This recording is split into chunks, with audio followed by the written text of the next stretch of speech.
So let's take this example here.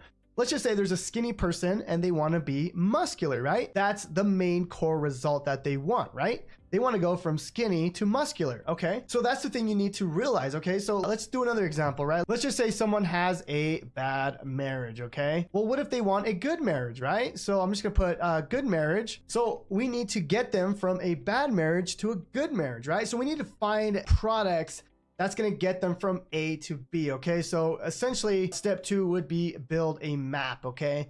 And this is also, finding products, okay? And I want you to understand this concept because this is really important. We're not just promoting random products, okay? That's what a lot of people teach. I don't want you to do it that way. I want you to actually help the customer. So let's take the example of from skinny to muscular, okay? Now what you want to start doing is building out this map, okay? Because we know we got to get a customer from A to B. Now this is where it gets fun, okay? This is kind of step 2 in the process, is finding the products, okay?